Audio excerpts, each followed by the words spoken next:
Hello everyone, आप लोग का बहुत बहुत स्वागत है स्टडी पॉइंट यूट्यूब चैनल पर। I welcome you all to study point. और आज के इस पर्टिकुलर वीडियो सेशन में हम लोग रीजनिंग सीरीज को आगे बढ़ाते हुए नेक्स्ट इंपॉर्टेंट पार्ट को डिस्कस करने वाले हैं, जिसमें मोस्ट इंपॉर्टेंट 6 क्वेश्चन को डिस्कस किया जाएगा, जो कि आपके आने वाले एग्जाम के लिए बहुत ही ज़्यादा इंपॉर्टेंट है। तो चलिए हम लोग अपना आज का डिस्कशन स्टार्ट करते हैं। डिस्कशन को स्टार्ट करने से पहले अगर आप चाहें तो टेलीग्राम ग्रुप और व्हाट्सएप ग्रुप से जुड़ सकते हैं, जिसका लिंक डिस्क्रिप्शन बॉक्स में दिया हुआ है।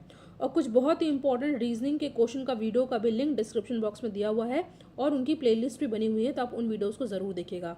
तो चलिए हम लोग अपना आज का डिस्कशन स्टार्ट करते हैं। पहला क्वेश्चन है, दिए गए विकल्पों में से चित्र 3 किससे ठीक उसी प्रकार से संबंधित है जैसे कि चित्र 2 चित्र 1 से संबंधित है। ठीक है, देखिए यहाँ पे 1 2 3 4, देखिए एनालॉजी का क्वेश्चन है। देखिए कभी कभी अल्फ़ाबेट के फॉर्म में होता है ये क्वेश्चन, कभी कभी नंबर के फॉर्म में होता है, बट इस बार ये डायग्राम के फॉर्म में है। ठीक है, फिगर के फॉर्म में है, तो इसको आपको सॉल्व करना है। पहले तो आपको फर्स्ट और 2 को ध्यान से देख करके इसका देखना है कि कैसा इसका पैटर्न फॉलो हो रहा है, इसकी क्या एनालॉजी है। तो देखते हैं हम लोग क्या दिया है। देखिए क्या दे रखा है कि यहाँ पे टोटल, देखिए जिस प्रकार इस चित्र 1 में 4 भागों में से एक भाग, ठीक है 1 2 3 4, 4 भाग टोटल है, जिसमें से एक भाग क्या है यहाँ पे छायांकित यानी कि शेडेड है। ठीक है, तो यहाँ पे हम लोग कैसे इसको लिख लेंगे, इसको हम लोग लिख लेंगे 1/4। 1 क्या है, 1 शेडेड पार्ट को दिखा रहा है, और 4 नंबर ऑफ पार्ट्स कितने हैं 1 2 3 4। ठीक है, यहाँ पे है 1/4। ठीक है, अब हम लोग सेकंड वाले डायग्राम को देखते हैं। इसमें क्या दे रखा है, टोटल कितने पार्ट्स हैं। देखिए 1 2 3 4 5 6 7 8, यानी कि टोटल 8 पार्ट हैं। ठीक है, यहाँ लिख देती हूँ मैं। और कितने पार्ट शेडेड हैं, देखिए शेडेड कितने पार्ट है, मैं कलर चेंज कर रही। शेडेड पार्ट है 1 एंड 2, यानी कि 2 पार्ट यहाँ पे शेडेड है। अगर अभी इसको हम लोग कैंसिल आउट करते हैं, सिंप्लीफाई करते हैं, तो यहाँ पे क्या आएगा, यहाँ पे आएगा 1/4। यानी कि आपने देखा कि 1/4 ऐसे यहाँ पे किया गया है, कैसे, सिंप्लीफाई करके। अब इसी तरह हम लोग नेक्स्ट डायग्राम में देखेंगे कि कैसे किया गया है, इसको हम लोग देखते हैं। तो इसमें देखिए चित्र जो थर्ड है, इसमें कितने टोटल पार्ट हैं। ठीक है, 1 2 3, टोटल पार्ट कितने 3 है, तो हम लोग यहाँ पे लिख लेते हैं नीचे डिनोमिनेटर में 3। और कितने पार्ट शेडेड हैं, आपको दिख रहा होगा 1 2, 2 पार्ट शेडेड है, यानी कि यहाँ पे 1/4 और 1/4 का था। ठीक है, अब इसमें हम लोग देखते हैं ये वाले में 2/3 का है। अब जिसका हमें आंसर देखना है उसे हम लोग सॉल्व करते हैं कि क्या होगा। यहाँ पे आपके सामने 4 ऑप्शन दे रखा है। ठीक है, ऑप्शन में आपको दिखाना भूल गई थी। तो यहाँ पे आपने देखा, यहाँ पे था 1/4 एंड यहाँ पे क्या था 2/3। अब सेम यहाँ पे हमें 2/3 लाना है, तो 2/3 लाने के लिए हमें क्या करना होगा, देखते हैं। देखिए अगर हम लोग बी वाले डायग्राम को देखते हैं, यहाँ पे टोटल कितने पार्ट हैं 1 2 3 4 5 6। ठीक है, यहाँ पे हम लोग डिनोमिनेटर में टोटल जितने पार्ट हैं वहाँ पर 6 लिख लेते हैं। और अब देखते हैं कितने पार्ट शेडेड है। शेडेड पार्ट कितने हैं 1 2 एंड 3। ठीक है, एंड 4। ठीक है, शेडेड पार्ट कितने हैं 4 हैं, आपको दिख रहा होगा 1 2 3 4, यानी कि ऊपर हो जाएगा यहाँ पे कितना 4। ठीक है, आई होप आपको ये समझ में आ गया होगा। अब अगर इसको हम लोग सिंप्लीफाई करते हैं तो 2 2 एंड 2 3, यानी कि यहाँ पे भी 2/3 आ गया है, यानी कि हमें यहाँ पे अपना आंसर मिल गया, जो कि आंसर है ऑप्शन बी। आई होप ये क्वेश्चन आपको बहुत ही अच्छे समझ में आ गया होगा। अब हम लोग नेक्स्ट क्वेश्चन पर आते हैं। ठीक है, नेक्स्ट क्वेश्चन भी एनालॉजी का ही है, मगर ये डिजिट के फॉर्म में है। दिए गए विकल्पों में से संबंधित संख्या को चुनिए। ठीक है, जिस प्रकार 6 का रिलेशन 210 है, उसी प्रकार 8 का यहाँ पे क्या होगा। सबसे पहले हमें पता लगाना है कि 6:2 1 10 ये कैसे आया। देखिए अगर हम लोग ध्यान से देखते हैं यहाँ पे, तो क्या आता है, यहाँ पे अगर हम लोग 6 का, डायरेक्ट मैं आपको बता देती हूँ, 6 का अगर हम लोग यहाँ पे क्यूब करते हैं, ठीक है, तो आंसर हमारा क्या आएगा, हमारा आंसर आएगा 216, यानी कि 216। ठीक है, 6 × 6 36, 36 × 6 216, बट यहाँ पे क्या है 210। चलिए हम लोग यहाँ पे अगर हम लोग 6 से माइनस कर देते हैं, ठीक है 6 माइनस कर देते हैं, तो हमारा क्या आ जाएगा 210, जो कि ऑप्शन यहाँ पे हमारा दिख रहा है। बट क्या ये पैटर्न नेक्स्ट वालों में फॉलो हो रहा है या नहीं, ये हम लोग चेक करते हैं। तो पहले हम लोगों ने क्या किया था, क्यूब किया था, तो हम लोग 8 का क्यूब कर देते हैं। तो 8 का क्यूब करने पे क्या आएगा, 8 8 64, 64 × 8 512। ठीक है, बट आपको यहाँ पे 6 नहीं माइनस करना है, यहाँ पे आपको 8 माइनस करना है, ठीक है। जो क्यूब कर रहे हैं उसी को ही माइनस करना है। तो 512 में 8 माइनस करते हैं हम लोग, तो क्या आ जाएगा हमारा 504। किस ऑप्शन में आपको दिख रहा है? ऑप्शन बी में आई थिंक आपको साफ साफ दिख रहा है। क्या हम लोगों ने किया है, ध्यान दीजिएगा, हम लोगों ने 6 का क्यूब करके 6 माइनस किया, ठीक है। 6 का क्यूब करके 6 माइनस किया, उसी तरह यहाँ पे 8 का क्यूब करके 8 माइनस किया, ठीक है। अब हम लोग नेक्स्ट क्वेश्चन पे आते हैं। देखिए, अगर वीडियो आपके लिए हेल्पफुल हो तो वीडियो को आप लोग लाइक ज़रूर कीजिएगा, और रीजनिंग के लिए अलग और मैथ्स के लिए अलग चैनल बनाया है जिसका लिंक डिस्क्रिप्शन बॉक्स में है, अगर आप चाहें तो उस चैनल को भी सब्सक्राइब कर सकते हैं, ठीक है। अगला इंपॉर्टेंट क्वेश्चन है, most important question of the video. Question है 222 पेज की एक पुस्तक की पेज संख्या लिखने के लिए कितने अंकों की आवश्यकता होगी? क्वेश्चन पहले आप ध्यान से पढ़िए। 222 पेज की एक पुस्तक की पेज संख्या लिखने के लिए कितने अंकों की आवश्यकता होगी? आपके सामने 4 ऑप्शन दे रखा है। इस क्वेश्चन को आप थोड़ा ध्यान से देखिएगा, थोड़ा इसमें टाइम लगेगा समझाने में। देखिए, पहली बात तो अगर हम लोग 1 से 9 पेज संख्या की बात करेंगे तो कितने हमको चाहिए होंगे, कितने अंक? तो यहाँ पे 9 ही होगा, ठीक है। इसमें आपको कुछ समझाने की जरूरत नहीं है, ये ऑब्वियस सी बात है, ठीक है। बट अगर हम लोग देखते हैं 10 से लेकर आगे 99 पेज की तरफ हम लोग बढ़ते हैं तो हमें कितने अंक की ज़रूरत होगी? तो देखिए, इसके लिए हम लोग क्या करेंगे, 99 में से 9 माइनस करेंगे। 9 क्यों? क्योंकि यहाँ पे हम लोग 10 इसलिए नहीं घटाएगा क्योंकि 10 को हम लोग ले रहे हैं, ठीक है। 10 को तो हम लोग ले ही रहे हैं, इसलिए हम लोग 9 माइनस किया, और यहाँ पे क्या आ जाएगा 90, ठीक है। मगर यहाँ पे 90 आया तो यहाँ पे स्किप नहीं कर देना, छोड़ नहीं देना। यहाँ पे आपको, अभी हम लोग 1 अंकों का देख लिए थे, अब हम लोग 2 अंकों की बात कर रहे हैं। तो 1 अंकों में हम लोग 1 से मल्टीप्लाई किया था, तो 2 अंकों में हम लोग 2 से मल्टीप्लाई करेंगे। तो जब 1 से हम लोग ने किया था तो हमारा अंकों की संख्या कितनी आई थी? 9 आई थी। अब 2 अंकों के लिए हमारी क्या आ रही है? 90 इंटू 2 180 आ रही है। इसी तरह हम लोग 3 अंकों का निकालेंगे, ठीक है। 3 अंकों को निकालने के लिए हम लोग क्या जाएंगे, 100 से लेकर के हम लोग 222 तक जाएंगे। अब अभी नहीं, ऐसे नहीं होगा, जैसा कि मैंने 1 2 3 में बताया। इसमें हम लोग 2 में से माइनस कर देंगे, क्या बताइए? माइनस करेंगे 99। क्यों? क्योंकि 100 को तो हम काउंट कर ही रहे हैं, इसलिए हम लोग 99 माइनस करेंगे। तो 222 में अगर हम लोग 99 माइनस कर देंगे तो हमारा आंसर क्या आ जाएगा? 1 2 3। बट यहाँ पे बात हो रही 3 अंकों की, तो इसलिए हम लोग यहाँ पे 3 से मल्टीप्लाई करेंगे, और जब हम लोग 3 से मल्टीप्लाई करेंगे तो हमारा आएगा 369।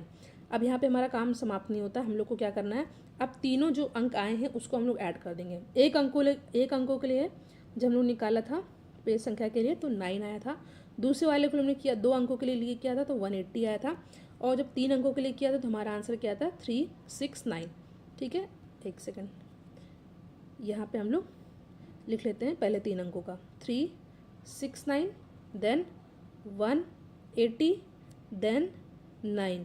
अब हम लोग उसको कर देंगे प्लस, तो प्लस हम लोग कर देंगे तो हमारा आंसर क्या आ जाएगा? 558, ठीक है। 558 आ जाएगा हमारा आंसर, जो कि हमारा ऑप्शन डी में साफ साफ दिख रहा है। अगर आपको क्वेश्चन नहीं समझ में आया होगा तो आप लोग कमेंट सेक्शन बता सकते हैं, और अगर फिर भी ना है तो आप लोग एक बार वीडियो को थोड़ा पीछे करके देखिएगा, आपको अच्छे समझ में आ जाएगा। आसान प्रश्न है ये। अब हम लोग अपने नेक्स्ट क्वेश्चन पर आते हैं। क्वेश्चन क्या है हमारे सामने, कितने समय में एक बंदर यानी कि एक मंकी 60 फीट लंबे पेड़ के शीर्ष को छू लेगा यदि वह 1 सेकंड में 3 फीट चढ़ता है और तुरंत 2 फीट नीचे गिर जाता है, ठीक है। ध्यान दीजिएगा, क्वेश्चन पहले आपको फिर से पढ़ना है क्योंकि इस तरह का क्वेश्चन बंदर वाला ज़रूर पूछा जाता है। कितने समय में एक बंदर 60 फीट लंबे पेड़ के शीर्ष को छू लेगा यदि वह 1 सेकंड में 3 फीट चढ़ता है और तुरंत 2 फीट नीचे गिर जाता है? आपके सामने 4 ऑप्शन दे रखा है, 59 सेकंड, 60 सेकंड, 55 एंड 58 सेकंड। तो चलिए इस क्वेश्चन को हम लोग सॉल्व करते हैं। बहुत ध्यान से देखिएगा, कई बार इस तरह के क्वेश्चन पूछा गया है। क्या करना है हमको, देखिए सबसे पहले आप देखिएगा कि 1 सेकंड में कितना वो चढ़ रहा है। 1 सेकंड में वो जो है 3 फीट चढ़ता है और तुरंत 2 फीट नीचे भी गिर जाता है। तो यानी कि 3 फीट चढ़ा और 2 फीट गिर गया, तो 1 ही फीट तो चढ़ा वो, नहीं समझे? देखिए, अगर 1 सेकंड में वो 3 फीट चढ़ रहा है और 2 फीट गिर भी जा रहा है तो 3 माइनस 2 1 फीट। तो इसका मतलब ये नहीं कि 60 सेकंड में 60 फीट चढ़ेगा, ऐसे नहीं होगा ये। बस अभी आपको समझने के लिए मैंने बताया कि 1 सेकंड में 3 सेकंड चढ़ रहा है और 2 फीट 3 फीट चढ़ रहा है, 2 फीट गिर रहा है, तो 1 फीट 1 सेकंड में चढ़ा। इसी तरह हम लोग अगर आ जाएंगे 57 तक, तो देखिए 57 सेकंड में 57 फीट तक चढ़ेगा। ठीक है, पहले के कॉन्सेप्ट से। ठीक है, 57 सेकंड में 57 फीट चढ़ेगा। मगर अब जब हमारा 58वां सेकंड आएगा, 58वां सेकंड आएगा तो 3 फीट चढ़ रहा है, यानी कि 1 सेकंड अगर बढ़ा है तो 3 फीट भी बढ़ेगा।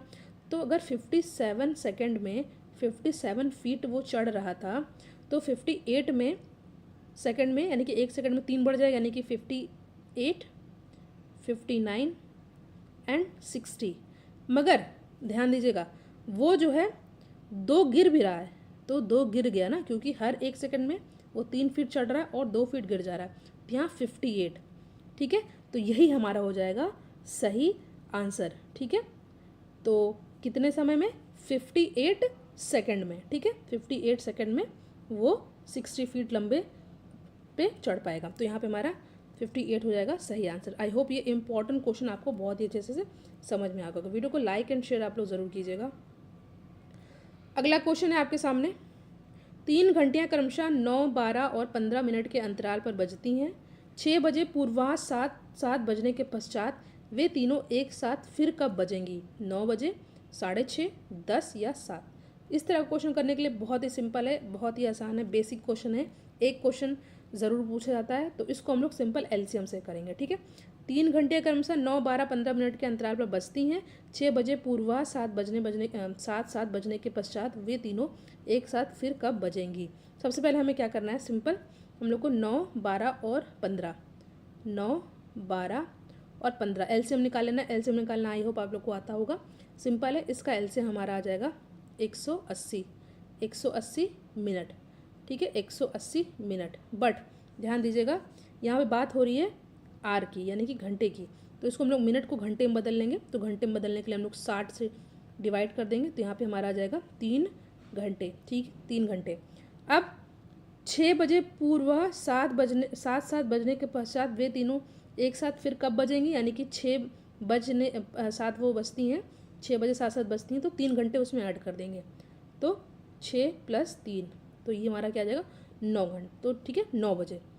सिंपल आपको क्या करना था, सिंपल आपको बस 9, 12, 15 का एलसीएम लेना था, और एलसीएम लेने के बाद हमारा 180 मिनट आया था। इस मिनट को 180 मिनट को हम लोग को जो है आर में चेंज कर लेना था, काट पीट के यहाँ पे आ जाएगा 3 घंटे।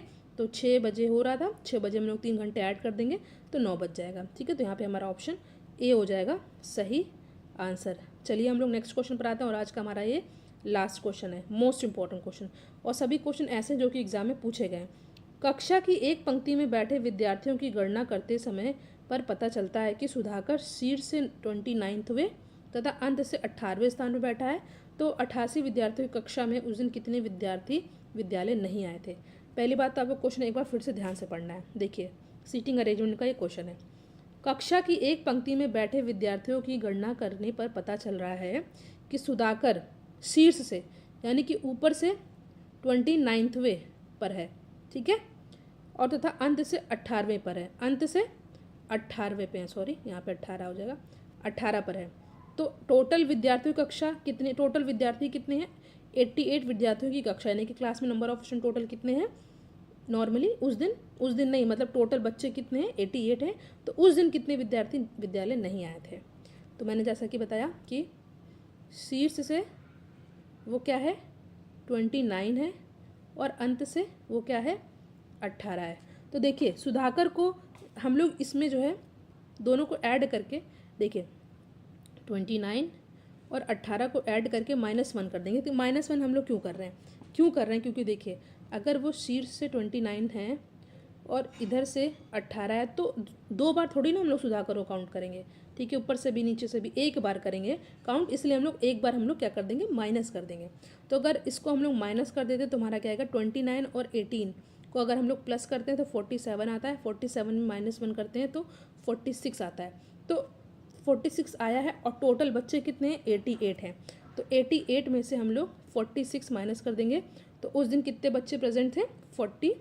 विद्यालय नहीं आए थे 42। फिर से मैं बताती हूँ, 29 + 18 - 1, तो यहाँ पे हमारा आ गया 46। क्यों हमने -1 किया? क्योंकि हम लोग 2 बार सुधाकर को काउंट नहीं कर सकते हैं, इसलिए हम लोग एक बार माइनस कर दिए हैं। और टोटल बच्चे कितने हैं? 88 विद्यार्थी हैं। और उस दिन कितने विद्यार्थी नहीं गए थे? तो इसके लिए हम लोग यहाँ पे 46 से माइनस कर देंगे और हमारा आंसर क्या आ जाएगा? 42। ठीक है, जो कि ऑप्शन ए में साफ साफ दिख रहा है। आई होप ये आज का वीडियो सेशन आपके लिए बहुत ही ज़्यादा हेल्पफुल हो। ये वीडियो आपके लिए बहुत ही मेहनत से बनाया गया, तो वीडियो को आप लोग लाइक एंड शेयर ज़रूर करिएगा। Thank you so much for watching. Thank you.